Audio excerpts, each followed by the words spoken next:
Technology is just not cooperating. Right, everyone in the Zoom room, we're going to get started. Um, I'm just going to start off by saying this. The 2026 job market is rubbish. It is crap. We know this, okay? Tech layoffs, lots of things happening as far as like AI being introduced, people struggling to find roles. There are more people than there are jobs. Listen, in the UK alone, unemployment rose by 5.1%. Right at the beginning of 2026. And that's resulted in 2.5 people for every one job. And that saying that, it doesn't sound that bad. It's like, oh, there's 2 people for every one job. One of the other things that we're going to speak about today is some of those jobs that are available are AI roles that people aren't even qualified or experienced in yet. And that's why you're seeing a lot of jobs going unfilled because the market is trying to move really quickly, but people can't even catch up. Universities are suddenly having to add in modules into their degrees because AI has become such a big thing and it has blown up. And AI has been around for years, we know that, but it has become so big that now people are struggling. Jazz, is your thing saying you're joining my live? Because I cannot see you. It's just me alone and a black screen. It keeps kicking me out. Oh no. Okay, it's fine. If it doesn't work, we will cancel the live. We're all good. I want to get to everyone in the room. So, guys, throughout the session, you can ask your questions. I don't want you to have to feel like you need to sit on your questions and wait to the very end. You can ask your questions and we will answer them as we go along. If we think the answer needs to be anything longer or more detailed, then we'll answer it at the end of the session. I want you guys to get your questions answered. We have seen so many things in your forms that you filled out, and we're here to help. I want you to also know that the job market, there's a lot of political uncertainty. There's a lot of things happening in the world. It's not just the job market. However, it's not doom and gloom because we're here to help you still navigate that market. People are still getting offers. People are still getting the big salaries. It's just taking a little bit longer and they're having to move in a totally different way than they had to move previously. So yes, that's why we're here. So I'm going to hand back over to Jazz. It's my phone. My phone is live is not meant to be for me. So my phone has disappeared.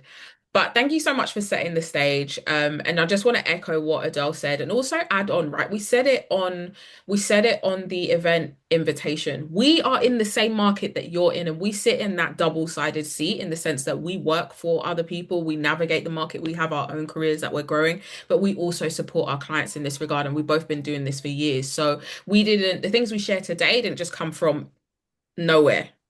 And they also didn't come from ChatGPT. They came from our own work, our own insight, our own perspective of what's going on, and actually recognizing that we need to proactively address the shift rather than feeling like we have to succumb to it and kind of roll with it like it's a wave that we have nothing to kind of do with or to a certain extent do against, right? The time that we're in is not new to us. Every single technological advancement has come with disruption, right? Most of us have sat through several of them without even necessarily realizing. The difference is we're at a different age and stage. But if we were to talk to our parents and our grandparents, they could probably tell us some stories about a similar time where we felt vulnerable in the market. We weren't sure what the future held. We weren't even sure what the term career meant, right? At this moment, we're just trying to pay bills in this cost of living crisis and everything happening in the geopolitical landscape. It's a lot. So we're sharing everything today to give you hope, challenge your perspective, and equip you to navigate it all. I have one request around the questions. Ask the questions selfishly, okay? It is my hope there's enough space in the chat box for the Q&A box to put in context. The more context that you give us, the easier it is for us to give you an answer that will be relevant. And of course, we will use the time and the space that we have in here to ask you for some more detail if we feel we need it to give a perspective. So let's dive straight in. Okay. We are sitting here almost, we're not quite at the end of April. Let's not wish time and time away. But we are sitting here in April, and April tends to be a very juicy moment for those job transitions, right? That bonus payment has either arrived at the end of March or it's arriving at the end of this month. So people are like, listen, I want to collect my check and I want to make a move. And we know from a lot of people that doesn't feel as clear cut as it maybe has before. We even saw from the forums, people are like, is this the right time to pivot? Is this the right time to make any? Should I just stay where I am? Should I collect my check and face my front? What's your view on that, Adele? So my view is we do not have to leave our jobs. We don't all have to run and leave to find the money, the success, or the movement. Some of us, yes, we will need to leave because it depends on the season of life you're in and what you are looking for. However, one thing I will say is if you are staying where you are, and I know some of you are probably on here thinking, no, Adele, I don't even want to stay where I am. Listen, sometimes you have to make the most of where you are while you look for something new. I talk to my clients about this all the time. Making the most of where you are is getting the pay rise where you are. I remember getting a 15K pay rise to do the same job in the same company. Why? Because I asked. I made sure I did my research. I made sure I looked and saw what the market was paying. I wrote down all my wins, all my results. There are so many ways that you can get more money where you currently are. Also, do you want to springboard to a higher role in another company because your company like is stagnant, there's no movement, you can't go up? Ask for a title change. A lot of people don't do this, but in your current job, just ask for a job title. Say to them, listen, I've been taking on all this extra responsibility. I know there's not as much money in the pot, but can we talk about me getting a new title? Listen, your boss is just going to be happy that they're not going to have to give you that much more money because even if they give you like 3, 4 grand pay rise and you get a bigger title, what I want you to think is in the next 6 months, you can use that title as leverage to now go and get a new job and get a 20K pay rise simply because you got your title changed in your current company. Your current company knows you. When you hear people talking about, oh, to get like the big 20, 30, 40K pay rises, you need to leave your job. Yes, it is like a lot. It's been shown that it's very easy to get massive pay rises when you leave. However, if you are good at your job, your company knows you, they like you. These are really important factors, guys. They like you that you can negotiate more money. If they don't want to lose you, they would rather pay you to stay than have to now train someone new to do your job. And this is where leverage comes in. This is where you being visible at work comes in. This is where you being great at your job comes in and using that to your advantage. A lot of you get praised every single day at work. A lot of you take 3 days off work and then they're like, oh my gosh, everything fell apart when you wasn't here. And that you come back to more work than you left because people can't do anything without you there. Listen, that's called leverage. A lot of you aren't knowing this or using this to your advantage. It's not just the, oh, I'm really good and they like me. That's leverage. That's your boss can't do without you because you went for a few days and you had to write like a 10-point PowerPoint presentation just for someone to do your job. None of your colleagues can do the work because everyone's waiting on you. Listen, that is just proof that you have leverage. You're the type of person that can go and ask for more money where you are. So no, we don't all have to leave our jobs. While me and Jaz are talking today, we're going to be talking about how you can either grow where you are. So feel free to ask questions about that, but also anyone who follows me or knows me, I'm the queen of career changes. If you want to change industry, I can help. If you want to upgrade your career, go somewhere else, make some more money, I can help. That's why we're here. That's why Jazz is here. That's why I'm here. So that's just where I wanted to start. Get as much as you can where you are. Um, Treat work like a business. This one is really, really important. Jazz, I see you smiling because you know what I mean when I say treat work like a business. A lot of you treat work like maybe a family because they've said to you we're family and then your feelings are Oh, hurt. please. If somebody Yeah, says family to me one more time, oh, red flag, right. red, And then crimson. your family, your feelings are hurt because the family let you go, lay you off, redundancy. I just want to remind everyone this. Do you like everyone in your actual family? I just paused so you could think about it. If you don't, work will be the same. Sometimes I say to people, yeah, work is like a family, a very dysfunctional one. And I have dysfunctional people in my family who I wouldn't choose to be around and I would run. So it's no different. The difference is when it's your family, it's blood and you kind of, got to kind of try and stick it out if you have to. But when it's people you don't know, when they use this thing family, what if they're the toxic family member and you're choosing to stay there? What I want to remind you is treat it like a business. Be an entrepreneur when it comes to your career. So what I mean by that is when you're an entrepreneur, we set our prices. I need you lot to set the price of your salary. I need you to do your research, talk to people, ask the right questions, talk to people doing the job to find out what salary bands you should be on. I've met people that are like 30K under what they could be getting paid simply because they haven't had the conversations. I recently spoke to someone who literally is on £10 an hour less than her male colleague who has less experience, does less work, but asked. Simply asked. He asked for more, he got more. She's now on £10 an hour. Every hour she's earning £10 less. They do the exact same job.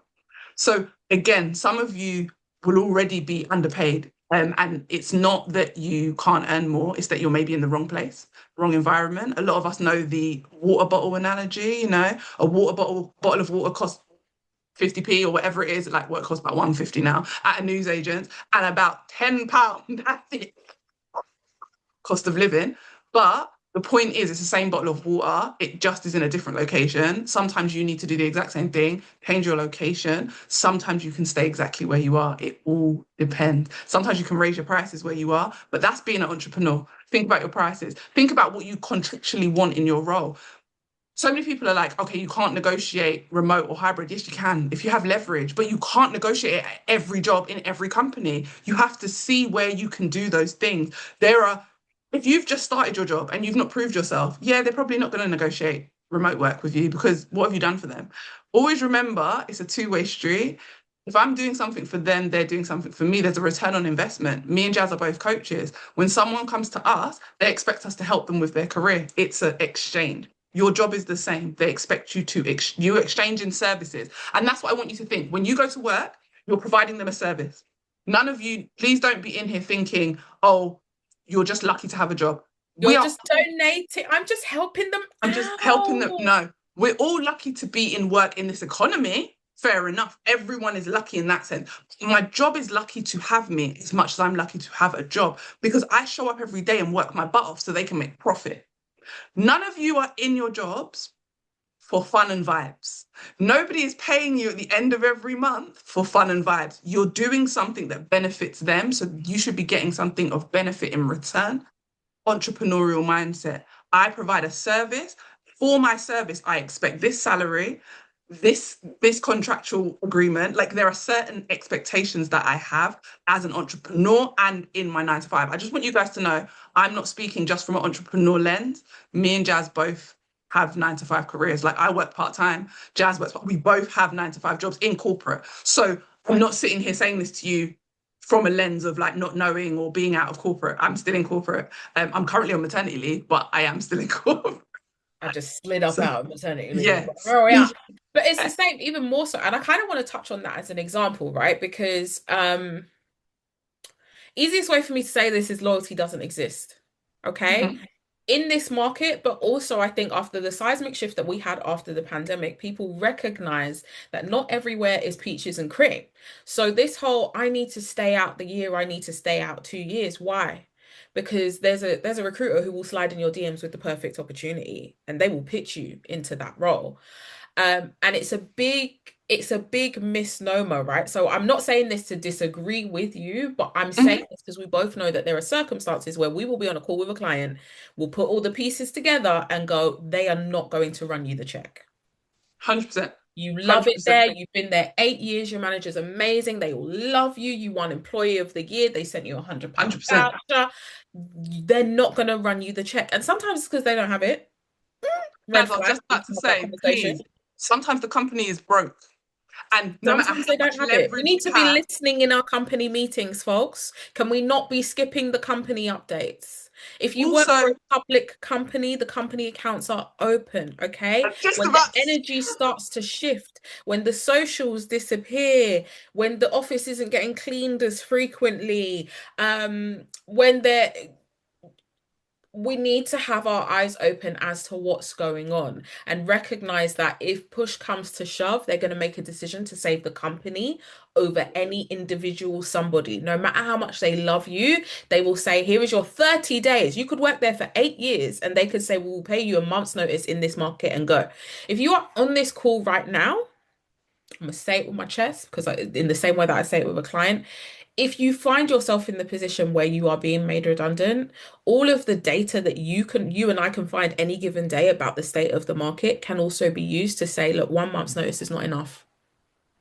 1 month's notice is not enough. So it's not what this topic is about, but I just want to put that nugget there for anybody who finds that so that you could remember we sat here and told you, negotiate that thing. Don't just say, oh, I'm grateful that you could give me a month's notice. No. Anyway, that was a side quest.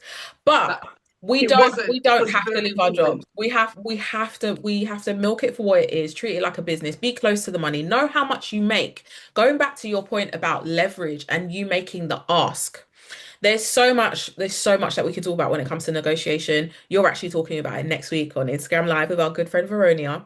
So please, if you're not already following Adele, please follow Adele on Instagram, connect with all the things there because she's going to go deep there. But ultimately, I work for a recruitment company, and the money that you're asking them for is probably less than they would pay a recruitment company to replace you. And even if That's they're not paying a recruitment company, the talent acquisition team don't want to, it's not every day replace somebody that we could have just written a check for. But again, please understand how much revenue your role generates. And if you go, Jazz, I don't think my role generates revenue. Okay. Next question is what efficiencies does your role create, right? So it might not be, you might not be in a sales role. Let's be real here, right? You might be in a customer facing role, you might be in a supporting role, an operations role. Connect, how do you support the money makers? Right? What systems did you bring in that save money, time, resource that get us closer to the goal faster? Right? What are those differences? I call it the you difference. If you weren't in that team, in that organization, on that project, what would be different? Would it be chaos? Would the project be delayed? We take it for granted, right? That if you sit in an organization that they said we're rolling out this thing or we're changing this thing, that when it runs a month over time, that's costing them money. Time is money in business. So also recognize the time efficiencies that you're creating, so that you can go into that conversation with a sense of entitlement, but very clear entitlement, right? I talk about it as walking into that room with a business case. Um, I'm going to stop there because I have a boot camp next month talking about it. We no. have things, we have all the I'm things, but we can't fit in an loving it. hour. No, I'm loving it, Jazz. And before we move on, I can see some questions. So I want to just Let's do dive it. in really quickly to these questions. What's the first one? So the first one says, I saw that the ATS don't put through CVs with teacher in the job title. Oh my gosh, I love this question. I just had a call on this. Right. So I'm just going to give a really quick example. A lot of you know that I was a teacher for 10 years before I went into human resources and recruitment. Yes, that's true. And it's not even just the ATS. So I don't want to say yes, it's true for the ATS only. It is also true for a recruiter. Me as a recruiter, if I read, you got 6 seconds. So if I'm a recruiter or I'm in HR or I'm a hiring manager, you kind of got 6 seconds at the top of your CV for me to see the information I want to see. If the first thing out the gate says, and this is what I read recently, this is why I'm saying it, it said teacher and education specialist or something like that. That was the first line. And she's going for learning and development. I was like, why does it not say either learning and development, because teaching is involving learning and development, or if that doesn't make you feel comfortable because you're like, I've never actually done the L&D role. Okay, fine. But you are a development. She also helps train staff as part of her role and stuff like that. So I was literally like, why can't you be a staff development and teaching specialist? Mm. Because then staff development will get you to the learning and development quicker because ATS will read that first. Yeah. For me, I would take out the word teacher. So, because it doesn't need to be there, you can reword it and think about what else do you do? Think, okay, this is how you reword your titles. What are your responsibilities as a teacher? Yeah. What are your responsibilities? You support children's learning and you support their development, you support their growth, you support the impact. There are so many other things that you could call yourself rather than starting off with teaching professional or education professional. You could even call yourself a development and learning specialist. You could call yourself a development and education specialist, especially if you're going for an L&D role in an education company. The word education still works, but you want to change it from just teaching outright. It doesn't matter if teaching is further down in your CV. I just want to put that bit in there because actually teaching isn't going to, the ATS isn't going to throw you out because teaching's in there. It's going to throw you out because teaching's in there way too But many times.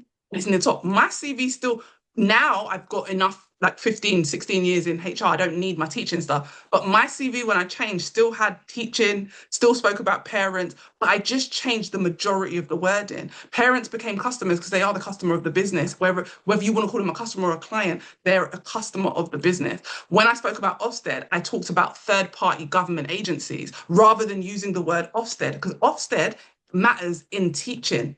mm, When if you're not in teaching and you've never been in teaching, or you've never had children, you don't even know what Ofsted means. Versus if you say third party government compliance agency, I promise you, people in corporate understand. If you say logistics instead of training coordination or instead of events planning, corporate will just call it logistics.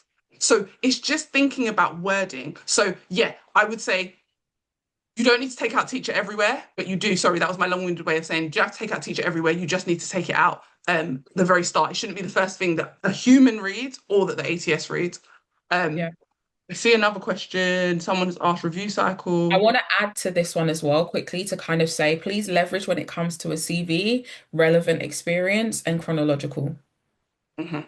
If you have Absolutely. experience that is relevant to the pivot, this is specifically for people making a pivot, we need to leverage that so that we can pull it up the physically pull it up the page. Do not have like your leadership experience tucked all the way in the pull it forward if you're going for a leadership experience, right? It's less about that chronological thing. It's more about the story that you are telling in what information that you put first, because that's not by accident. The human sees the top half of your CV. If that is not telling me what is going on, and if you are making me do math, i.e., why is this person in my inbox, then you've lost Mhm. it. That's so funny that you said that because I'm just going to skip the other person. I am going to answer your question, but I'm just going to skip because None of them are going anywhere. Jazz Yeah. has just answered a question.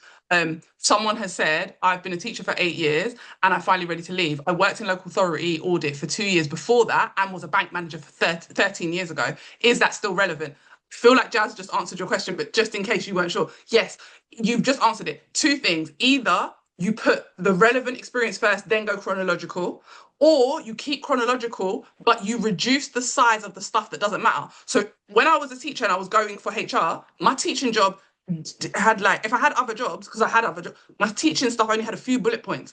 Versus as I got more experience in HR, the HR stuff got bigger and the teaching stuff got smaller. You said here you've done local authority audit for 2 years and you were a bank manager. I would reference it in the personal profile.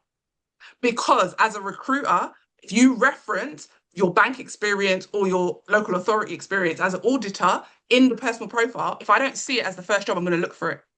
I'm Yeah. purposely going to look for it because you've told me that when you were a bank manager, you were successful in XYZ, or you've said to me, in my previous experience as an auditor, I was able to do, and you're going to give me a really clear result. I'm now going to be like, oh, that's the result I'm looking for someone to be able to do. Let me find it in the CV. So they're the two options, either personal profile, bring someone's eyes to it so they look for it, or like Jazz said, your stuff doesn't need to be in chronological, put relevant, then chronological. So they're the Yeah. two options. So you answered that, Jazz. So I feel like that was really good. The other one, someone is saying that they were told that they would be promoted, that this would include a title change and a pay rise. I get told last week that I got the promotion, then 4 days later, I told that HR had to change the role band and that the level is no longer existent. Other team members don't seem to know about this change. Pay rise was £90 a year more than my inflation pay rise last year. I really love my job, my clients, and believe in the mission of the company, but feel totally bamboozled. My annual reviews have been consistently amazing, and I've been awarded the highest performer. Okay, I feel like this relates back to what Jazz was saying at the top of the top of this. First of all, don't apologize for sorry. You did what I asked, which is you gave us all the context. Every sentence that you added Absolutely. is telling me that we need to do what Adele said and leverage what we can and leave. So if you can get, now they're saying the role bands don't exist. Now I'm going to tell you to leave based on how they're playing in your face with your money, right? And when I say leave, I don't mean leave without a job to go to. We're Yes. going to take our time and find the right place, especially because you really love the work that you do. You want to have a really clear standard. I call it a clear criteria for the organization that you work for next and the role that you go through next. But ultimately, what they've proven to you, and again, as we said before, if your company doesn't have the money, that's not personal. right? Organizations, and Adele can probably talk about this more from a HR perspective, organizations don't make role bands disappear for vibes. I also want to say, did HR put your offer in writing? Always people on this call, get your stuff in writing. Don't accept. Listen, I'm in HR and I do not accept even from like anyone senior to me or in C-suite. If they say to me, Adele, you're getting this, I'm sending them an email and I want a response. If I don't have it in writing, it's not real. If you do not have it in writing, I'm going to say it again, it is not real. Listen, People my will manager always said you're string you getting a along. percentage increase. And she took me for lunch. It was real cute. She expected me to be on the ceiling. I was just like, okay, and what does that work out to? Because she gave me it in a percentage. When you're talking to me in percentage, then what are we Tell me my doing? money. She sent I do. the paperwork came through. I came back to her and I said, I just want you to know, like, my response is not anything personal. It's just I really like to have things in writing before I get excited. But thank you. Absolutely. Thank you. You did your best. Absolutely. There's a polite way to ask for things in writing, but always get it in writing. That's from a HR perspective. Also, if someone's made an offer and it was a real offer, we can't just change. That's why I'm asking, did you Yeah, get it to in find writing? a Because way we to can't just change commit the and ban. deliver Like on it. HR know they can't do that. The only reason we would do that is if there was just a conversation that someone had with you, and then a manager said to me, Del, we don't want to do it anymore. Can you come up with something? And I would have to, as HR, come up with something to protect the business. I always want to say this as well. HR are there to support the people, but they're also there to protect the business. They sit on both sides, they straddle the fence. A good HR person will not straddle the fence and they will always be on the people side. But I promise you, it's not how like I've been in HR too long to sit here and lie to you lot on the call. I think Jazz said something really important. She said these people are playing in your face. I agree, but I also want to ask you because you made a point of saying I really love my job. Do you love your job more than the money? And are you in a season of life where enjoying your job is more important than getting the money or the title? Because I think sometimes we forget that part. You might not be in a season where the money might not even be a big deal. You're just feeling offended because they didn't give you the money. What season of life are you in? Because if I'm in a season of life where I don't actually care and I love my job that much, I'm staying. But I'm going to be honest with you, there's not a job that has played in my face that has ever made me feel like I want to stay. However, I am a big believer in what is your season of life. Because I've had jobs that, yeah, kind of played in my face a little bit, if I'm honest. Like a little bit played in my face. Yeah. I was like, I'm gonna act like I didn't see it because I enjoy it here. It works for me. It's close to my daughter's school. Like I've got an older child as well, guys. So just that context. It's closer to her school. It's closer to this. So when she was going to school and all those type of things. So I'm I'm just saying to you what you said you loved it. Like, because as much as you said you didn't like all these things, you then made a point of letting us know that you love the job. Do you love the job enough that you want to stay? Like, if you love it enough, then stay, but know that they are never going to stop playing in your face. If a company gets away with playing with you one time, they will do it a second, a third, and a fourth time. If you are already a top performer, you're getting all these awards, it is potentially that they either have no money or they have realized that they can underpay you and overwork you. It happens a lot in a lot of companies. And the minute you Yeah. give your notice, they will then offer you everything you want. If that happens, my suggestion, I never take counter offers. You walk away. Because if it takes you to give your notice for them to pay you what you Find the money deserve, magically. Find the yeah, magically banding. find the money. It means they always knew you were worth it, but they have realized you're the type of person that loves your job so much, they can take advantage of that love. It is no different from a personal relationship when you're with a man or a woman who feels like they can take you for granted and that because you love them, they can keep pushing the boundaries. That is all that your job is currently doing. And that's where I stand on. Don't know if Jazz wants to add I anything. want to add on to something that you said. Also, the timelines, right? We spoke about red flags here. The timeline between you being given that communication and 4 days later that they've changed the role bands. Again, an organization that you either have a stakeholder who's not in the loop, because I've had it before. I've got a manager who's not in the loop. They don't have the capital within the organization to be looped into seismic changes like that coming down the hill. Now, there's going to be some things that HR just keep inside the HR bubble until it's time to release. So again, it's not me saying go in tomorrow and side eye your manager, but there's a few things that I want you to look into that I want you to research, right? The next thing is senior to principal, right? And then whatever that level is that's left that's above yours, find out where you stack up with that, right? Find out where you stack up with that. It's always going to be a decision. The second decision that you need to make, and this is along the lines of what Adele is saying, is how how long are you willing to wait for that second step up now? Because that's what it is, as we're talking a skip level. right? And do you think that that's a possibility? Do you think that that's something that you want? So you can make peace with it. There's something in that about understanding and asking. You are entitled to ask questions. I also want to point that out as well. You've come here today. I'm great. Listen, if we only answer your question, I feel happy that I got out of bed and put on some lip balm, right? Because there's so many of us that don't feel that we can ask questions after something like this happens to us, Hmm. right? So please do not feel afraid to put some time in the calendar with whomever to say, hey, I just want to understand a few things because I like working here, right? And I was really excited to step into this level. Um, I feel like we need more to go into it in detail. But what you want to do is find out some questions to understand, is the level above even a potentiality? And is it one in the next year? I'm going to be real with you because if you can't run me my check, dear manager, can you get me the opportunities and the projects and the upskilling and all of that stuff to make me skip the level to still get a promotion, but it's the one that's left, the one that's remaining. The other thing that I will say is if staying here sort of serves you, protect your heart. Do not ever be afraid to do the job that they pay you for. Yeah, and I think I'm not sure if this is the same person that followed up and said that Mm. you are getting moved up a band level, but no title change and barely a pay rise. Because it says Mm. just to follow up and no change, it feels Okay. a bit gross. So if you're getting, if that is the same Okay. person, oh, thumbs up, it is the same person. So if you're getting a band, this is what I would say. Is okay, when you look at the tax and everything, is the pay rise worth it? Is it just worth you saying, you know what, I don't want anything now, I'll stay in the job? Because that often will shift the manager, it will shift the HR team. They'll be like, no, no, but we're giving you something. But if you're like, yeah, but the something doesn't make sense because I'm With going to the have this much responsibility, responsibility expectations. Yeah, yeah. with no title change and only this much money. Is most of the money going to be eaten up by the tax man? Like, I want you to really look at it strategic. And this is where like entrepreneurial brain comes in. All money is not good money. If Mm. I'm getting for instance, a 3 grand pay rise, a 3 grand a year pay rise, that's not touching my bank. Like, I'm not going to lie to you. If I'm getting a 3 grand a year pay rise and loads more responsibility, does it make sense? I Like, will stay in I, my I seat would and I say to will them, I'm keep staying in my my current job. I responsibilities. want It's my absolutely fine. responsibilities Thank you. No low, thanks. just like my money.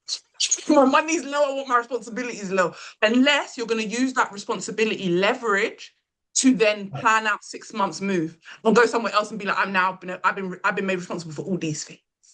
And then on your Earning, learning, CV, or both. yes, Earning, learning, or both. and then on your CV, I would change your job title. Even though they didn't give you principal, I would change it on your CV. And when you go for interview, I would explain to them, I do all the role as a principal, but that role doesn't exist within our company anymore. So when I was going out to market, I wanted to ensure that people knew where I sat out in the wider industry. You can always explain a title change on a CV if Yeah. you know why you're changing the title. And that's why I said if it matches your responsibilities, you can comfortably change your title and have a conversation about it when you go into your new job. Like I change my job titles on my CV all the time because I do about 1,000 different jobs. But I can explain it well at an interview so that no one's like, oh, she lied. I'm like, no, in my organization, it's called this. But in the wider industry, I would be known as this. That's why I put that on my CV. And then I can explain it by telling them my role, my responsibilities, my targets, everything else. So hoping that helped. Yeah. Um, Manager was there. Okay, so we've got a couple questions here I as think well. some people have put it in the chat instead of the Q&A box, right? Yeah, so we've got a few here. I'm just gonna go to everyone. Cool. And guys, what Okay, I'll so we got just clarify one. Keep teacher jobs. Yeah, okay, great. You said thank you. We've got that. We've got that. I'm gonna jump back into. Do you know what I'm gonna do? I'm gonna skip because we were talking about a couple things. We're gonna share the three things that we want to share, and then we're gonna go let's go. back to your questions Let's because go. we're getting excited. We're both getting excited. We're just like, listen, tell me, can you ask them this? Set up a meeting, write the email. Um, okay, cool. So just jumping back into a few things, which is the key point, right? The job titles don't matter. What you do matters, the impacts that you create, the difference, the gap. Businesses are there to create profit. How are you contributing to that? How does your role connect to that? And that kind of brings me really nicely onto AI, technology. And its rapid speed up. Listen, I'm on Claude version 4675. Every morning, new numbers. I can't keep up. Can we just stay this? I'm dizzy. I'm actually dizzy. Um, what's your thoughts on AI? My thoughts. Okay. Guys, it's not going anywhere. That's my biggest thought is whether you like it or not, it's here to stay. Listen, those who don't learn to use it will get removed by it. And that's I believe that with everything. When the internet came in, like, and people didn't want to shift from like written paper over to like it being on the internet and stuff like that, I feel like nothing can replace you as a human. So when it comes to AI, work on your human skills and work on how you can use AI in your job to make yourself more efficient and make the job more efficient, but not the automate. So the stuff that's already automated that AI can do, the admin and stuff like that, you don't need to get better at that. Not in this job market. There's no point. The AI can do it and it's going to get more and more sophisticated. But guess what AI can't do? It can't pick up on the subtle nuances of humanity. It can't pick up on creativity. It can't understand like when a mum needs a day, like for instance in HR, parent needs a day off last minute. AI is going to say absolutely not. This is the policy. AI can only understand things in fact. This is how it has to work. It can't understand the subtle nuance where it might be like, do you know what? Jazz has worked for us for a really long time. Like, you go. Your kid is the most important. Or it can't understand that I would be like, as her manager, the kid can, like, your kids are first. Go. AI can't do the human stuff. It also can't build a relationship with clients, can't build a relationship with customers. It can do the job as in like the automated side. You can onboard like HR. We now use AI for onboarding in my company. Like we use AI to onboard people and send all the documents and ask for references and do all the fun stuff because it looks like one of us sent it, but actually we had no hands in it. But when someone needs to ask a question that's more specific, like they're like, okay, I've got the references, but there's a gap for this reason, or this happened, and what would you suggest I do? They need to talk to someone like me because it's a little bit more It's nuanced. the whole conversation. There's sophistication. I have said this before. I feel like we even said this on our live towards the end of last year, where it was at the end of the day, we're not getting paid to just do. You're getting Yes. paid for your perspective. You're getting paid for how you assimilate the facts and make decisions. Decision making is a valuable skill. We should not, in the same way, we shouldn't be trusting ChatGPT on every decision in our lives. Businesses cannot be run entirely by AI. And what I want to say is why I say this as somebody who's worked in and around tech for ages. The AI that a lot of people are just simply excited about is basically automation in the hands of normal people. Mhm. Because when we look at what a lot of these things are, right, that onboarding being done by AI, it's automation, it's sitting on data, it's just streamlining processes, which we've been doing since the dawn of time, right? We've been doing it since the dawn of time. So think about it that way, and then it becomes less threatening. And Mhm. when I think about where we are in terms of AI, I think about the film Hidden Figures, and I think about what took place in that film. Okay, I'm going to spoil it for you because it's old and you can go find it. But ultimately, it's at NASA, and the black computers, which is actually a role. You were a manual computer, you were a genius mathematician at NASA, saw that IBM machines were coming in. And instead of feeling threatened that they're going to get replaced by this machinery, they studied it, they learnt it. So when those machines touched down and the rest of the staff was walking past this thing, like, what is this? What does it do? They were like, oh, we've got that model. Oh, we've got that button. Yeah, it does that and it does that. And they became the specialists internally in that company. So they didn't allow the technology to replace them because they themselves became the experts on it. They approached it. It didn't mean that it was easy. They were doing this around the actual normal jobs, but essentially one leader in that room said, here's your textbook, here's your textbook, here's your textbook. We need to learn this thing because otherwise it will replace us. And so it's about knowing how to use it. And ultimately, I think at the end of the day, long-term productivity is going to shift. We have to recognize that with that, it's going to start off with efficiencies. I want to encourage you, if you work in an organization that is embracing AI, read the room. There's so much reading of the room that I want you all to log on and do tomorrow. Read the room. If you have somebody with a C-suite or director that loves AI, read the room. You too. I'm not saying you need to love it, You but you need to you too understand it. You need in to in jump that on the moment, train. you You need to too be in the love training. AI. You need to. I love it. Give we me you more we need to we, co-pilot. we need to bring listen, people need to bring back not telling everything at work and just being like, you She's love like, that, I I love hate it. it It's too. crap. It's ooh, Exactly. We need to bring back like my C-suite director loves it. Me too. How can I help you, sir? Because that affects my paycheck. Like I said, yeah, guys, it's all about the season of life you're in. Have a small I baby. love it. Like, we're trying to move house. I'm in the season of getting paid. So if they love it, I love it. Yeah. So, 100%. And again, that goes back to the human skills. The other thing I want to point out about AI, and this is my soapbox ending on the AI, is by definition, it's the average. mhm, So if you are really trying to do brilliant work, outstanding work, if you're really trying to innovate, there are some parts of your role and your day-to-day that shouldn't get touched by it. yeah, And it absolutely. should be you. I saw a content creator and they pulled it from a book that was written by one of the co-founders of LinkedIn and someone else. And that takes me on to this point, and I thought it was genius. It said to ask AI, like around your job, what parts of it should be automated entirely, what parts should be a collaboration with the AI, and what parts should remain yourself. And that brings me on to, in some ways, our third point. So ultimately, we've gone around the houses, but it's like AI, your AI's boss, not the other way around. We need to lead with our human skills in this era, and you need to proactively risk assess your career. Now, that is something that Adele and I help clients with all day, every day, right? What are the most valuable skills now and in the future? We need to understand that in a very pragmatic way. We cannot close our eyes or do ostrich in the ground. We have to understand what are the valuable um, skills that I do. And I want to say career, remember we said job titles don't matter. I'm talking about Mhm. what you do. I'm talking about the impact that you create, of the impact you create and how you do it. Let's fast forward 5 years and go, how much of that will look that way? And how much of that will look different? How much of that will be devalued by an organization because they've got a software that does it? And how much of it will get bumped up?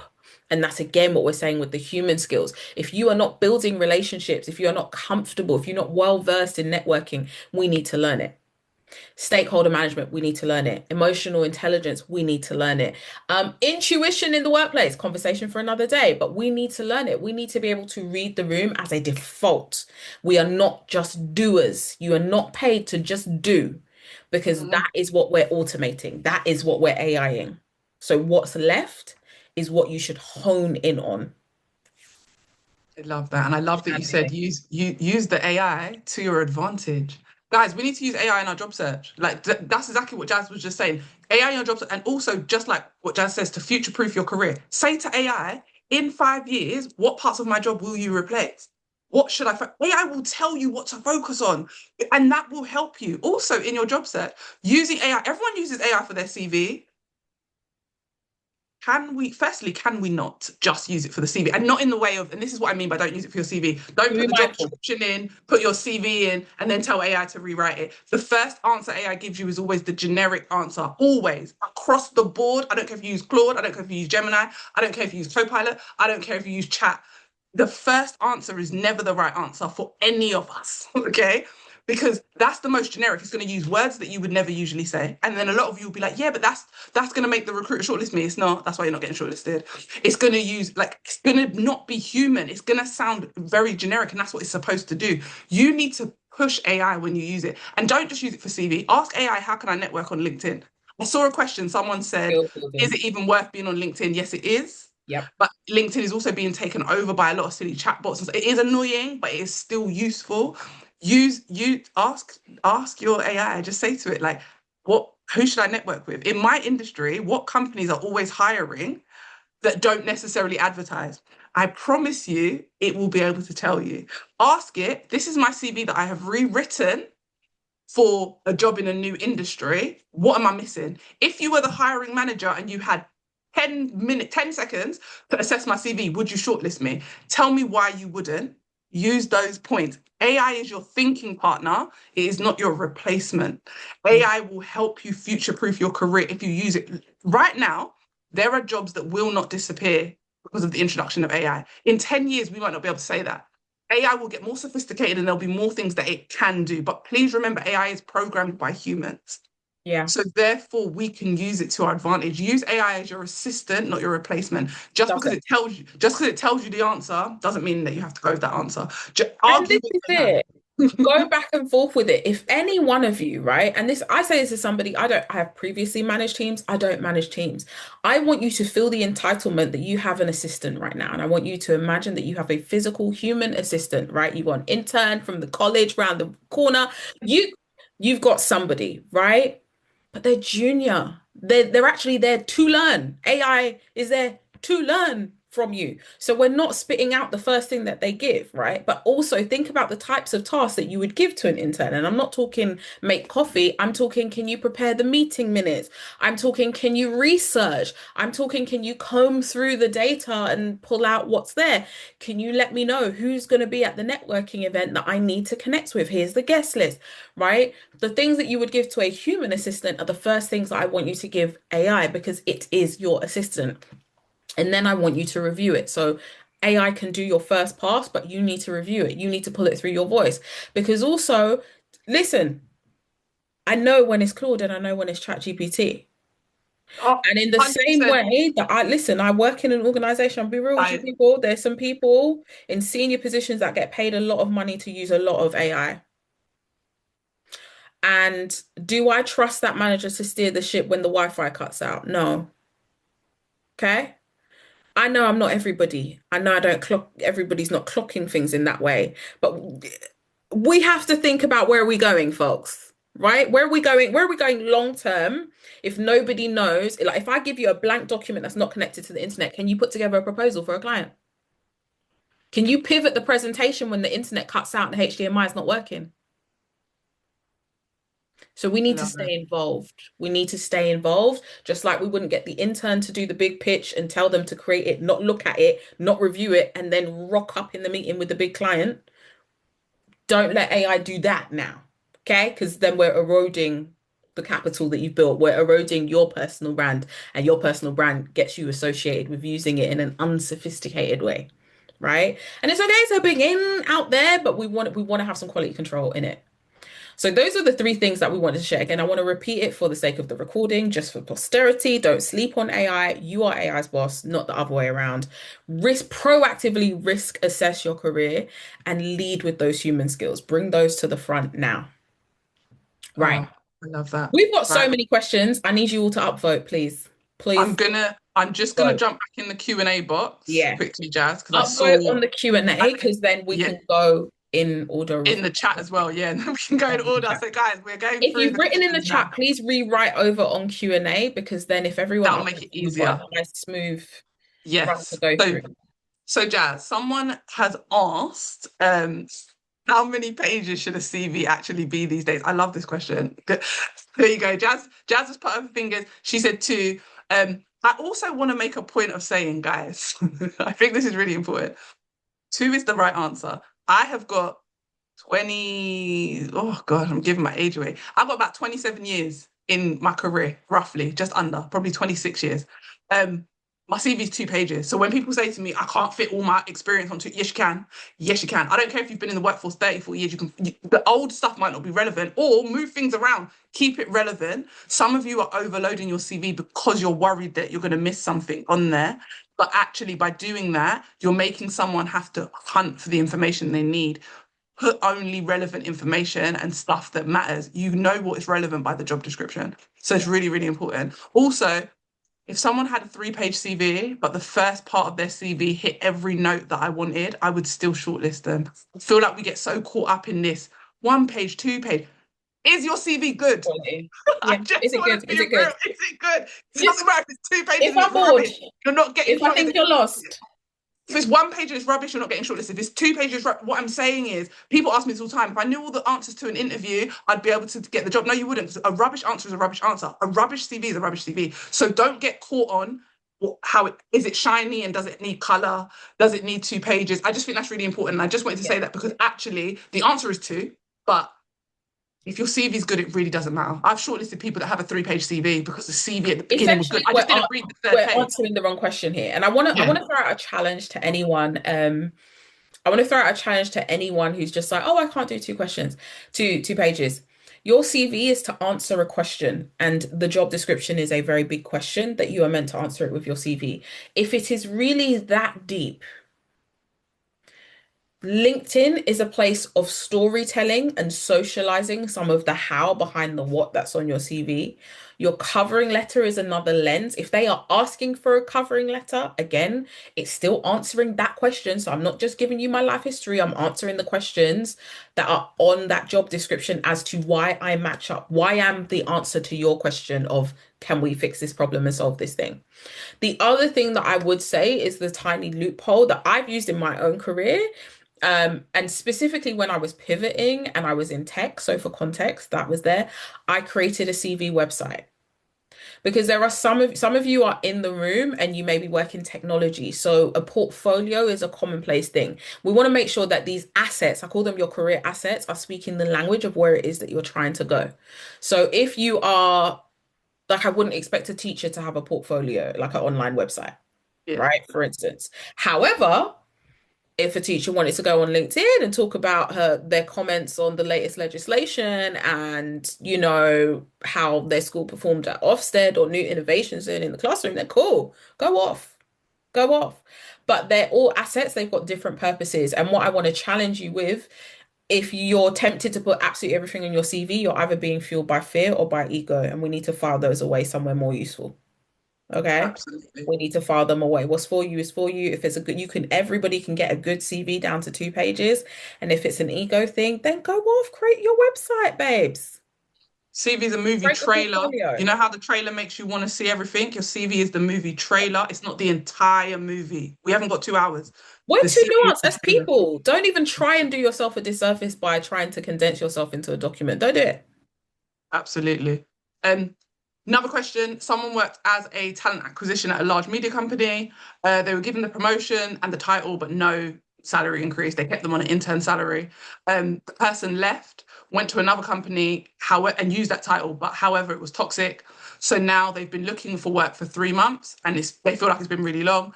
As someone in their early career, they're worried that they don't have enough experience because they've only been within like a TA within media and entertainment for like a year and 3 months. So let's just call it this. I'm going to round up because I like to round up. Let's just call it a clean year and a half to go into a large media company. So, or we can round down if you want, even if you only had 12 months. I'm going to put it to you like this.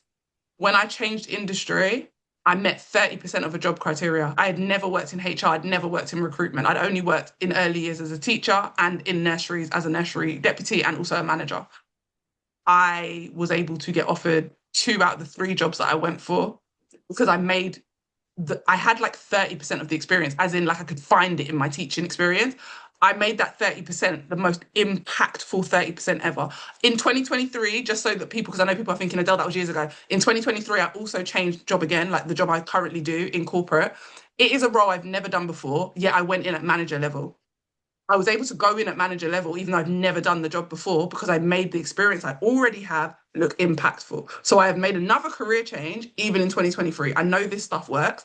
So what I would say to you is early career, you need to make that 1 year and 3 months super impactful. For you, it's not about how many months you've done it or how many years you've done it. It's the impact that you made during that time. So that's the bit that you need to focus on. What was the outcome that they want when you do that job as a TA within media and entertainment? What's the outcome? How often were you delivering that outcome and result in your job? And how can you showcase that in your CV to make it really impactful? And guess what? AI can help you. If you're unsure, AI it can't rewrite it for you. It can help you. Drop what you've done into AI. Say to it, what kind of results are they looking for as for a TA within media and entertainment? What kind of results would a company be looking for? This is the job description of the company. What results are they looking for? From my experience, and then tell AI all about yourself and tell it what your motivations are and what your strengths are, and say, from my experience, what results could I put in my CV if I have them? Don't use fake results. Ask AI to give you ideas. And then if you have those results, you can be like, oh my gosh, I've done that, I've done that, I've done that. Then now reword it into what you've done. But yeah, you just need to look at impact. That's what I would say. Jazz, do you want to? I would Anything? add on as well, when it comes to looking at organizations, so you worked for a large media and entertainment company. For every large one, there's a medium one, there's a small one. And your presence at the large one, no matter how long or how short, is actually inherently valuable to that organization. Because even though you may have nothing to do with certain things, they're like you have operated in a different organization that is further along. We're curious as to the systems, we're curious as to how they, and it's not even necessarily company secrets. This is what people are doing when they put Facebook, ex Meta, ex Google in their job description because When you they go to a small know that company, I want to know how the machine works. I want to know how the sausage is made, and you were close to it. So if you were performing at that level, imagine what you could do at our organization, our little agency, our boutique. agency. The other thing that I want to just offer to you, because once a coach, always a coach, I am hearing that we just want to roll at this point because if we're considering PR and we're considering publicity, which is stuff that we've gone through before, that's absolutely fine. But I want you to be strategic in what you want to go into next. And this is something for everyone on the call, right? There's a difference between a job and a career. And as we've been saying, think about the season that you're in. If you know long term you want to be in media, but we have bills to pay, don't be afraid to take a job that pays your bills while you go and look to get back into that agency environment, that PR environment. Please do not let the toughness of the industry dilute your value, your goals, and what you can bring. Even when you look at the things that you've done at the organizations that you're talking about, regardless of what the industry is, we're talking about impact. Are there other industries and roles where that impact can be made? And again, still ladders into a career for you. I don't want, and this is for everybody in the room, do not give up on the career. Accepting a job for a year, accepting a job for 3 months. Oh, I can do it. It's a 6 month contract. It's a 1 year contract. It's a rolling contract. I can do it. Take it. There is no shame in saying, I need a job right now while I build on my career. Why? That could fund your learning and development. That could at least keep your head above water while you go and network your butt off in that industry, right? And things like that. So really, there's no shame in doing both. Just don't give up on it entirely. There's a very different thing. Like if I was to lose my job, I would go and get a job. There are many things I could do. You might wake up and see Jazz as events manager and, you know, something like that. Cool. For context, I'm a community manager. Events is one part of my job. Do I dream about events? No. Can I do them to a good level? Yeah. If I see a 6 month contract and I need to pay my mortgage, I'm gonna take that. While I'm still in the industry as a community manager, I've still got that version of my CV with community professional, community strategist, because it doesn't take away from that. There are people in the room who I want to give you permission to remove certain things off your CV if you don't want it there. Mhm. Reduce it to one line. If it's really that deep for them to know that you don't have a gap in work, reduce it to one line. Job title, years, da da da da da da. Think about the story that we're telling. And remember, your CV is answering the question of the job ad. It's not a tell-all diary. Doesn't need to be. Absolutely. Oh, and also, if you've been looking for 3 months, I know it feels like a really long time, but in this job market, it's not. Oh, I know you'll hear all the success stories. There are people that it takes 4 weeks. Not this job market, the average is like 6 months, 6 to 8 months. Like it takes a long time. Even when someone like me, HR, years of experience, knows how to position myself, it still takes someone like me 4 or 5 months because the amount of people, like I said at the top of the thing, the amount of people looking and the amount of jobs available, it's not corresponding. So it takes everyone that little bit longer. So it's not to discourage you, it's to actually encourage you and let you know that 3 months isn't that long. Keep looking, don't get discouraged. I've had people come to me that have been looking for a year. They've been literally looking for a year. They are fully experienced, got all the impact in the world. They've been looking for a year. And so don't get disheartened by like 3 months. Just keep going. yeah. Yeah, 100%. Keep going.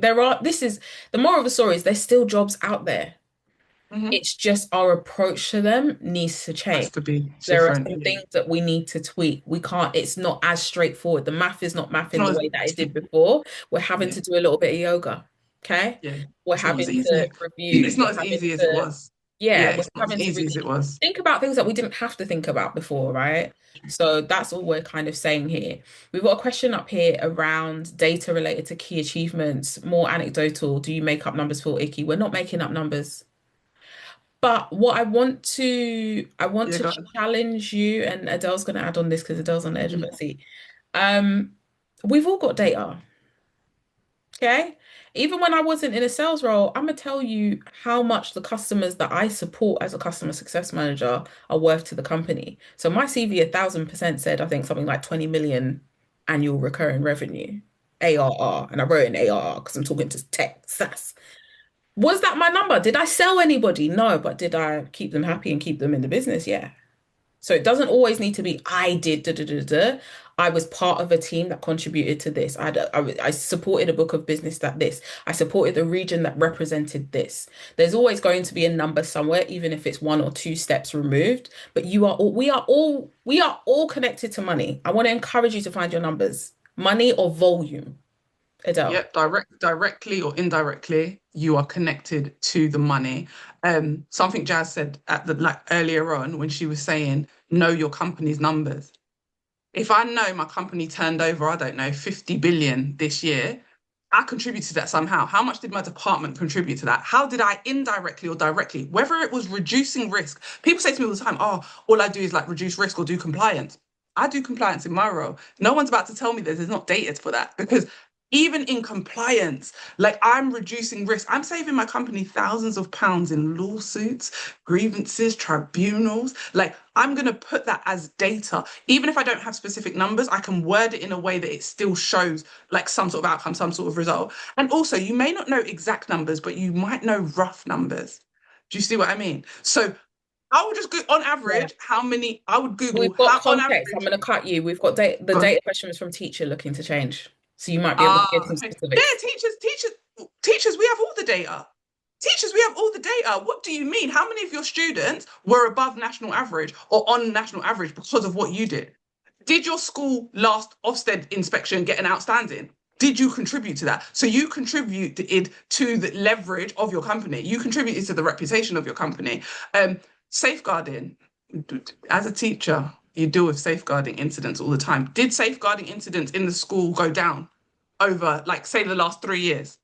You contributed to that. So, and all you got to do is work it out. So if there was, I don't know, 30 issues, there should never be 30 issues, but say there were 30 safeguarding issues 3 years ago, and now there are only two, just calculate the percentage of that. That's your number. Like that's what you contributed to, and then talk about how you contributed to it. You don't need to be the only person doing it, but you're a teacher. As a teacher, you are contributing to the overall outcome. Like I used to know when in my class, parents used to ask to switch their kids to my class.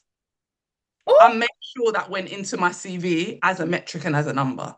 Yeah. I said this percentage of people wanted to switch to my class because I was able to increase the learning by XYZ. They wanted to come to my they class. said I to make it that one has my kids data. reading.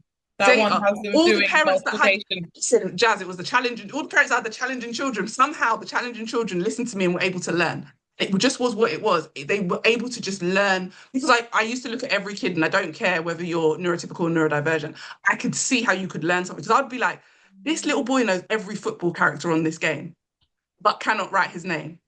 He can write his name. Come to me. Because there's your brain, if your brain can hold information, it can hold information. But as a teacher, how do I now reword that for corporate? It's about what you performing in, what are you doing well in, and finding your numbers. It's not about just, and I get it as a teacher, you don't want to make up numbers, just random numbers. But I promise you, you make a lot of impact as a teacher. You just need to reword how you talk about it. You do everything that we do in corporate, you just call it something different. I want to encourage any teachers that are on here. I just want to encourage you that you already do a lot of the corporate stuff. And I found that out when I started in corporate. I was like, oh, we do a lot of it. We just do it with kids rather than adults. I'm going to take this moment because I realize we've just gone off over the hour. A few Yes. people are Gonna drop here in the room and need to hop off. Um, if you all don't mind, we're going to take a moment to share how we work with people. We've mentioned how working with clients, doing it for years, etc. And we don't want to not do that, just in case there's somebody who, if you hop on a call with us next week, we can support, we can look at your CV, we can look at the industry and the market and do some of this stuff with you. So I'll start off with you, Adele. How can people work with you?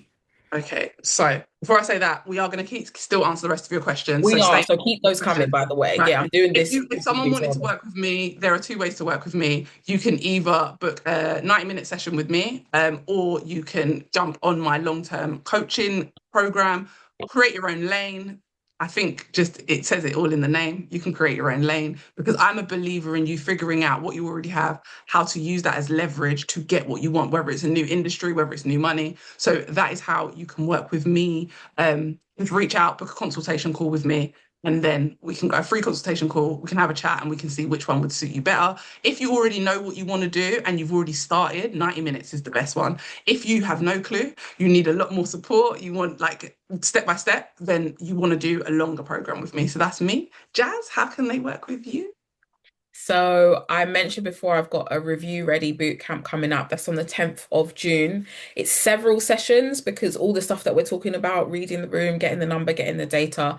So for those of you who have your reviews every 6 months, I would recommend that you join, you get recordings, all that stuff.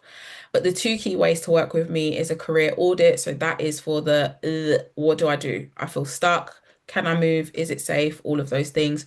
You walk away from that 90-minute session with a 90-day plan. So it's about taking action that you can go off and execute by yourself. And then you can also have a 30-minute check-in call with me as well. So I don't completely disappear. And then what I've got coming up this summer is a group experience called Career by Design. And that is for those of you in the room who recognize that the next level is unlocked by changing how you show up. So it's not necessarily a do, it's not a tweak on the CV or a tweak on LinkedIn. It is stepping into greater visibility. It is navigating difficult conversations, advocating, really building that power network, all of those things that go into being seen as the person who can hold the responsibility of the next level and get paid accordingly. So those are the key ways to work with me. Somebody has asked for LinkedIn's, so I will drop that in the chat while, so somebody's asked for yours, Adele, so I'm going to grab that while you dive back into the questions. Okay, cool. Thank you. Hold on, guys. So next question I had, I'm hearing feedback around making the start of your CV align with the job you're applying for. How do you suggest we show leverage instantly on CV? Result.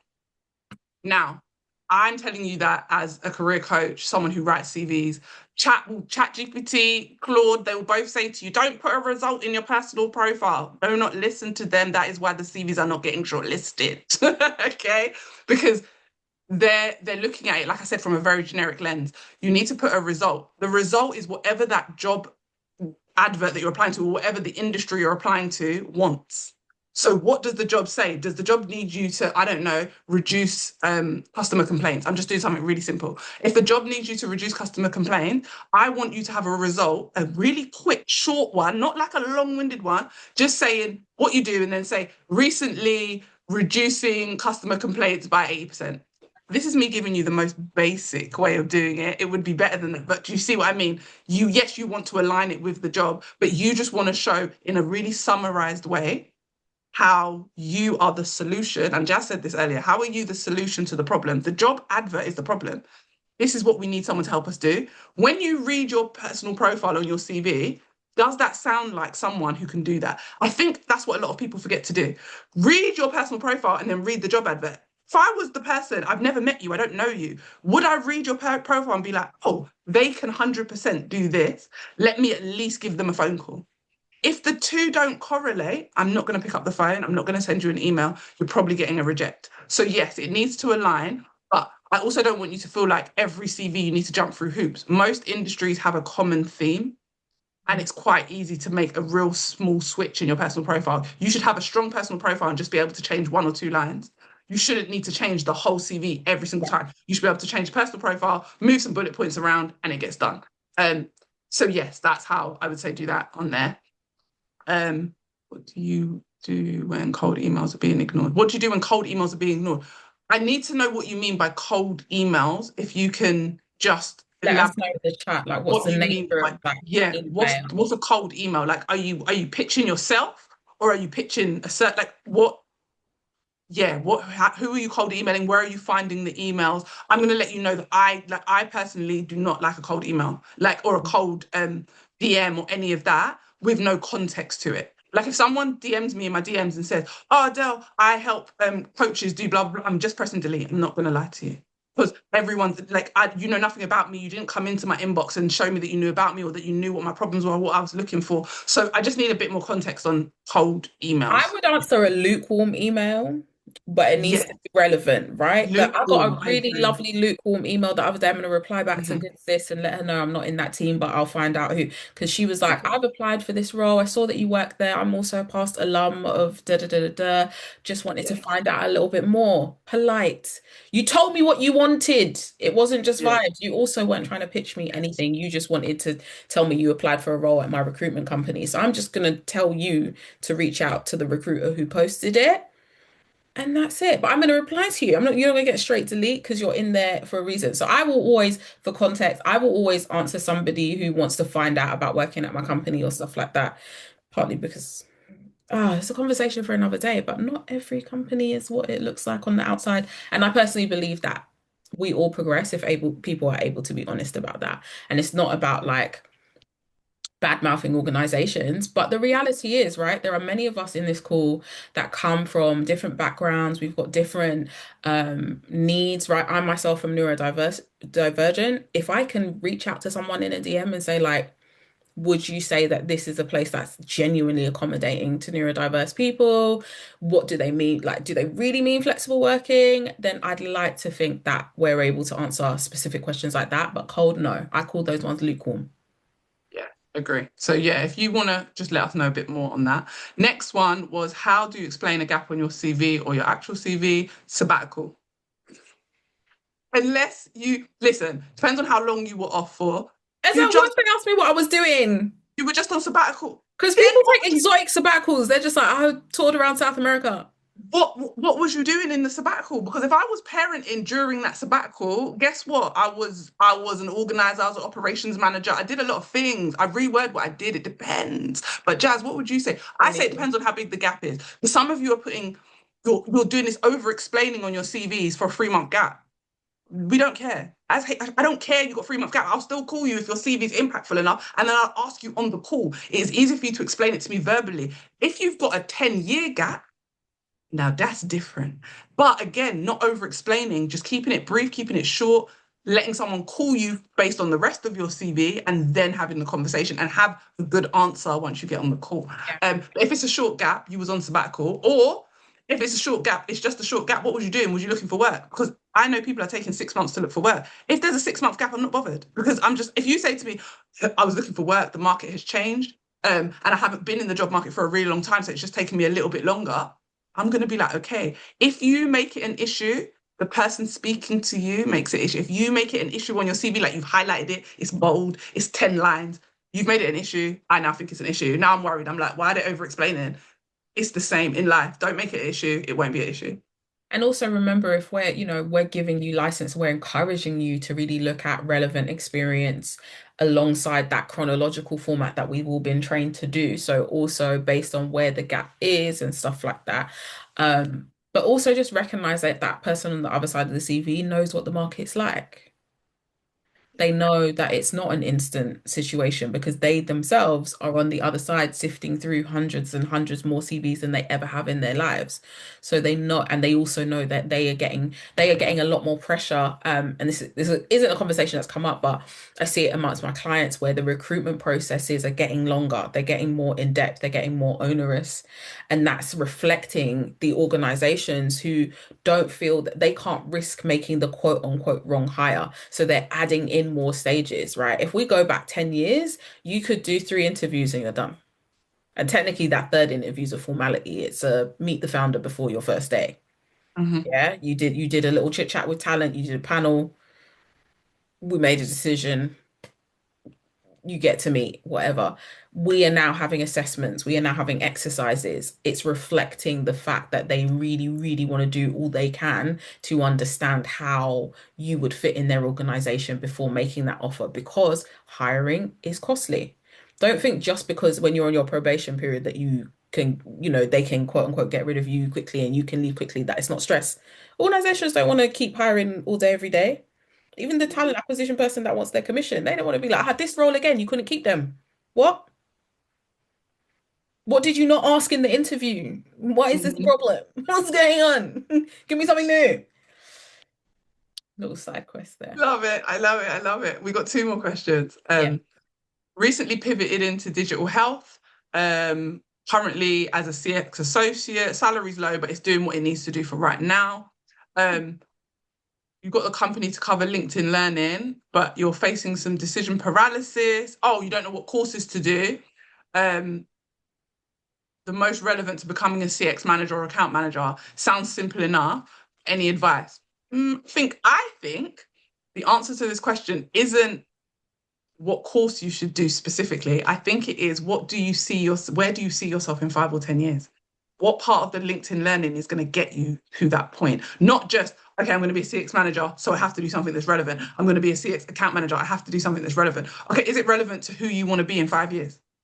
That's how you answer the question on what course to do next. Who do you want to be in 5 years? How does she live? What kind of, or he, what kind of money do you make? Like all those things. Does doing that course now help that person? If it doesn't, then don't do the course. That's my view on how I approach everything in my career. Like, how is it taking me from I've made a decision who I want to be or where I want to be in 5 years? How is it taking me from A to B? And if it's not, then I'm not doing it. And that helps you eliminate things a lot quicker, I believe. But Jazz, you might have another way of doing it. So once a coach, always a coach, because you sounding like some of my clients where we're what I call the good girl, right? Or the good guy. It's like, no, if I start it, I must finish it. So I need to choose the right one. I need to start with the right one. I want to give everybody in permission here. If you do not like the book, you don't need to finish the book. If you do not like the course, you're not getting value from the course, stop the video immediately. You don't have to get just because it's gonna load the progress bar and da, da, da, da, da. I don't know if the type of LinkedIn learning you've got, whether your company can see it, but either way, I want you to release that pressure. I want you to then make a commitment to yourself that any learning that you do needs to be tied to action. Because if you look at it that way, A, you will set a higher bar for the courses that you click on in LinkedIn Learning. I also want to share with you that LinkedIn Learning is one of the most overwhelming places to go and learn and upskill because it's got everything and there's no rubric for understanding the quality, or it is a wild, wild place. So, what I would encourage you to do, what are the things that you are good at? Right, this is for everybody in the room. Right, cool. Competency levels. Let's use beginner, intermediate, advanced for the sake of argument's sake. Customer experience tends to be pretty clear cut, especially if you're an associate. So that means that we've got the levels that go above, we've got senior, whatever.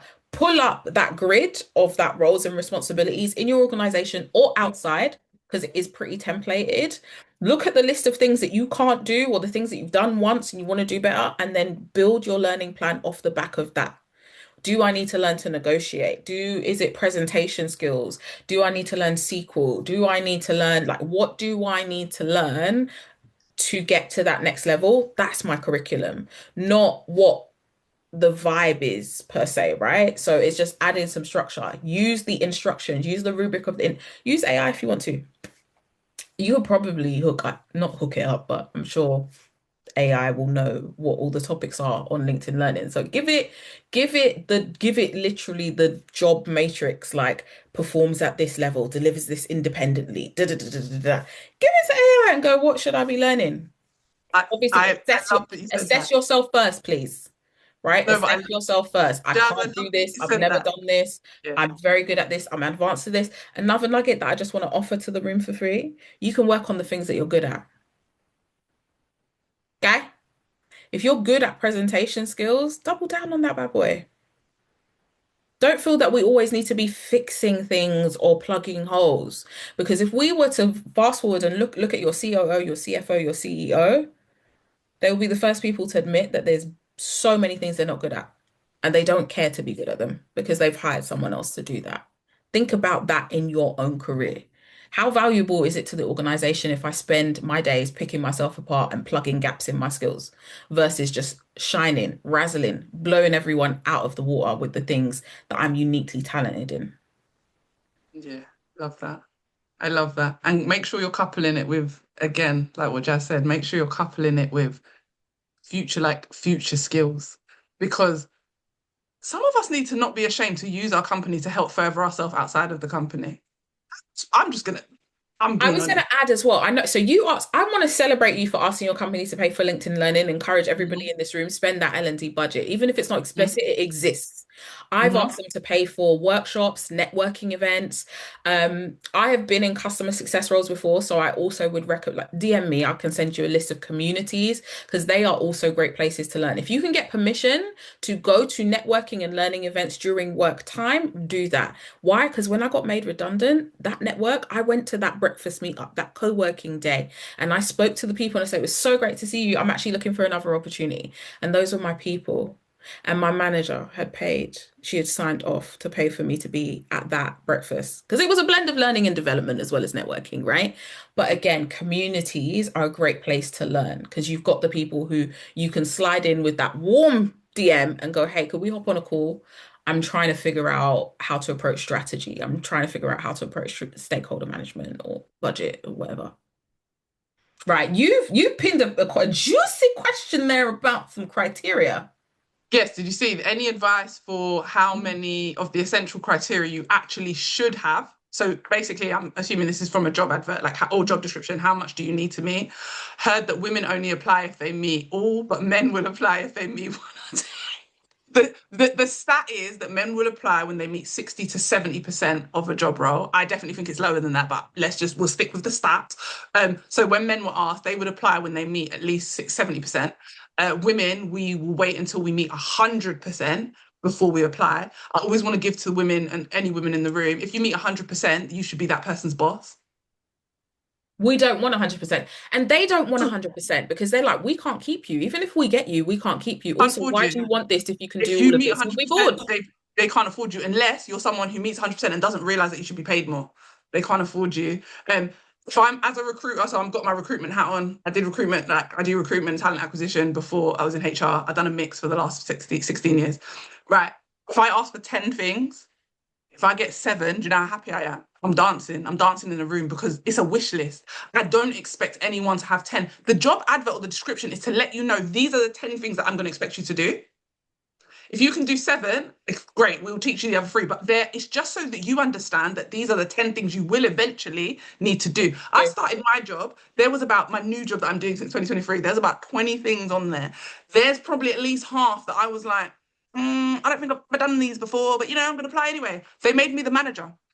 I am the manager. However, when I got in, some of those things I thought I'd never done, they had just worded extremely fancy and in ways that I didn't understand when actually when I got there, I was like, well, I've done that, and I've done that, and I've done that, and I've done that, and I've done that. So also, guys, when you read job descriptions, please understand that sometimes the wording is just in a way, because now I write so much job descriptions, it's just in a way that sounds fancy. Like I've read entry-level jobs that read like senior because whoever wrote them was trying to fancy it up. Mm. Ask AI, listen, say to AI, I've done this before. I'm just looking at this job. I don't think I've done these three things. It will probably tell you the three or four things that you think you haven't done and look at all job descriptions from the lens of what you haven't done, what you've done that's similar, and what you have done. Because I promise you, more things you've done that you think you haven't done, you've done something that's similar. So actually, in theory, you've done it.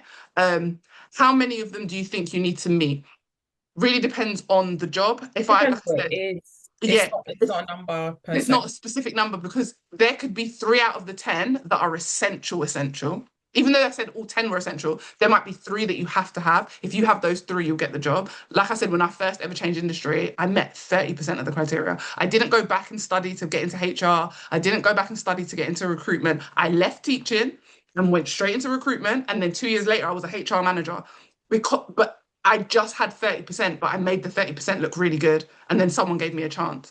And It's the when we're same. talking about wasting time, they're writing it on purpose, regardless of whether they're getting AI to help them or they're fancying it or not. That is an intentional piece of copywriting there, Mhm. right? So you will be able to understand if it says do not apply for this job unless you the most explicit criteria where we are in the realm of wasting time tends to be language and in-office requirements. Yes. Those ones I can't teach you out of. I can't force you into the building. If you weren't down with us being in the office 5 days a week, they ain't going to change. I'm not Mhm. considering anyone not doing that. Right. If it is a French speaking customer experience person. If you come to me and you tell me you don't speak French, you speak Spanish, we're wasting each other's. No, the West. Everything else that tends to be in between tends to be on a stage. And actually, if it is truly essential, it will not only be in that list, but actually the job description will explain why that's important. We are Yeah, opening an office in Paris, so we want a French speaking customer experience. Da, da, da, da, da. Um, the book of business, the accounts that you will support are all within finance. So we really want somebody who has finance background. They will give you even more, they will say it more than context. once if it is actually a sticking point. The other thing as well is don't be afraid. Like you need to know what you don't know. It's not that we spiral, right? We're not doing the fear thing, right? But there's so many times that I've applied for a role and I've gone for it and I've said, this part would be really new and exciting for me. This would be an Yeah. opportunity for me to grow, right? The other time, there's times where it's just like I've observed that process. Hmm. I've been a witness to it. My Hmm. manager did it, right? I knew it took place in our team. I knew our team owned it. I had proximity to it because ultimately I can still have a conversation about the thing, right? Also, don't be afraid to, if you've got people in your network that do the job that you're applying for and there's some things that you don't, holler at the friend. What do they mean by this? Who are the compliance bodies of this role? Who do you deal with day to day? Right? I had a conversation with somebody the other day about a particular role, and I was like, what's the currency of this role? Like, what would you say matters to C-suite in terms of the function of this role? What would you say if there were three key skills that are vital? Like, if you don't have these, don't bother for this role. Have those conversations, have those very specific conversations with people in your network. Some of you don't know what your friends do for a living. I need us to find out in 2026. I need us to find out where they work. I need them to swing us referral links if applicable. And I need them to know I'm going to hit you up if I'm pivoting into your space and I need a recommendation. I need to socialize some of these terms. I need to ask you what this acronym is. Because then when my chest is high when I send in that application. Because, oh no, I may have never done that role, but I understand it intimately. Yeah, yeah. So many of my close friends are in that function. They're in that space. They're in that industry. My clients Hmm. are in that industry. I talk about it all day. I listen to podcasts about it. Don't just Yes. be researching for the sake of researching, folks. Question. Use the research. Yeah. So yeah, Yeah. I agree. I everything you said, yeah, I co-sign all of that. All right. Just combing through. CV Oh, updates. Are they the same as LinkedIn, even when employed in a different sector? I.e., heading being the same as the role you're going for. So headings are tricky depending on where you are in your stage. So headings on LinkedIn. So for context, you have your name, you have your heading, right? I yeah. always say the way I work with my clients, and I'll let you put in your 2 cents here, Adele, is I need you to either articulate the impact you create. Like very rarely did I say it's your job title. If it is, it's got both there because I don't just want to know that you are an accountant because many people are accountants. What is the result that you're providing? Give me something that makes me want to click onto your profile. Because also when you engage on LinkedIn, I see your title and I see your headline there, right? So, but your LinkedIn and your CV shouldn't be exactly the same. They Mhm. speak different languages, it's a different place, it's a different format. But I think I maybe need a little bit more context in terms of being employed in a different sector, but heading being the same as the role that you're going for. I don't know, it's nuance because I know if I change my heading from, I don't know if, no, I've got my role in there, but if I change my heading, my manager will be like, I was just about to say who follows you on your LinkedIn, who can see it, but also depends on how much you care. But also your mm, headline, your actual headline LinkedIn can match. And this is me not having all the context of what you're asking, but your headline, like you have a title, like not your job title at the bottom, but your headline. That can match the role you're going for. So, for instance, like I get some of my clients to change it to your non-traditional tech girl and then like something else because then when the recruiter has an idea of like the experience is going to be non-traditional or like your headline can say whatever you want like my headline says like podcast host self-doubt yeah, stopper like it doesn't just say career coach it says like self-doubt stopper helping yeah, you check like make your headline if you're going for learning and Give me development, information in there yes, that then isn't it just should what I'm going have. to find in the 'Cause otherwise, scroll. I can't find you as a recruiter. Because remember, I got to search by keywords when I'm searching. If you're going for a learning and development role and nothing on your LinkedIn says learning and development, I won't find you.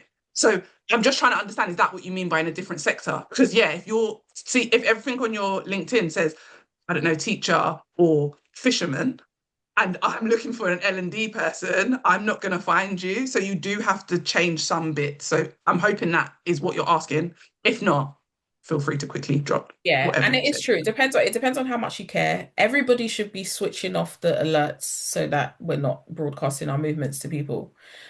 Because the headline's most prominent. So I'm probably the worst person to talk to right now because me and LinkedIn had a little breakup in January. I was tired of it. So I've just got career coach and senior community manager. But listen, I had emojis, I had the result. I did it. When I'm feeling myself, I'm gonna express myself in that headline. Okay. Um, but there's so many other places that will pull the keywords without alerting the planet and stuff like that. But I think it's another piece of real estate. So when I think about your LinkedIn profile, every section is there on purpose. They didn't create it by accident. A whole team decided to put that block on the page.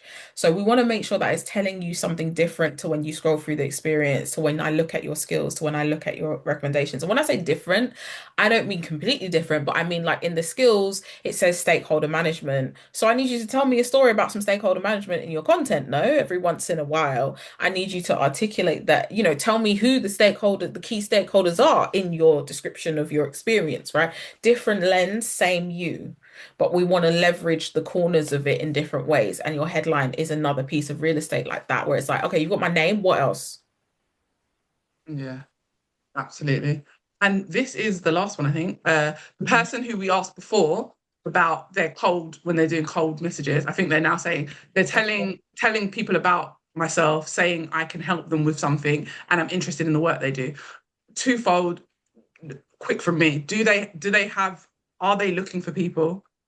Have you had a referral recommendation? Are you just going in cold and you're just messaging every and anyone? When a message feels like you would work with anyone, for instance, I'm a career coach. I will not work with every and anyone because all money is not good money. If I cannot help you, I will move you on. Me and Jazz both talk about that because we work with slightly different clients. So if someone didn't work for Jazz, Jazz would be like, oh, Adele might be able to help you, or I'd be like, Jazz might be able to help you because I wouldn't do that. If you come into my inbox and you're just like, oh, I like the work that you do, and I can do da da da da da da da da da, and it feels really cold, I'm gonna be like, oh, you would just talk to anyone. You're not. You're talking to everyone, not just me specifically. Versus, if you follow me, for instance, on LinkedIn, I'm the CEO, I'm the director, I'm the manager of a company, and you're like, oh, I really liked your think piece the other day, Adele, on blah blah blah blah blah. That made me reach out to you about X, Y, Z. Do you see what I mean? That's my thoughts on it. It can't be cold. Like Jazz said, it needs to be lukewarm. If you do want to go in cold and you're like, you're getting no response, guess what? You're using the trick that I got taught when I first ever got into recruitment. You're throwing spaghetti at a wall and hoping something sticks. All you can do with that strategy is keep going and going and going and going and going and going and going and hoping at least one person says yes. Because I just feel like cold messaging in this day and age, batch cold messaging, it just doesn't work well. But if you keep going long enough, it will. Because, like I said, if you throw enough spaghetti at a wall, something will stick. So Mhm. that's my What I answer. would say is in terms of with the cold messaging, and this is without knowing too much context, but it's a wasted opportunity to just use it. Okay, I'm going to use sales terminology for this. Yeah. Okay. Sales terminology. We've got awareness and visibility, right? We've got me letting you know that I can help you. And then we've got you deciding that you want to find out more about that. And then at the bottom, we've got you saying, yes, I want you to help me, right? So we've got that whole sort of funnel in terms of people making a decision. You've gone in there with the middle section. I can help you. Here's how. Want to hop on a call, maybe, want to reach out. I'm very interested in your company. Da, da, da. It's a lot. Whereas actually, if you've got one shot of a message, I would argue that if you were to send cold messages, focus on awareness. My name is, I read your thing.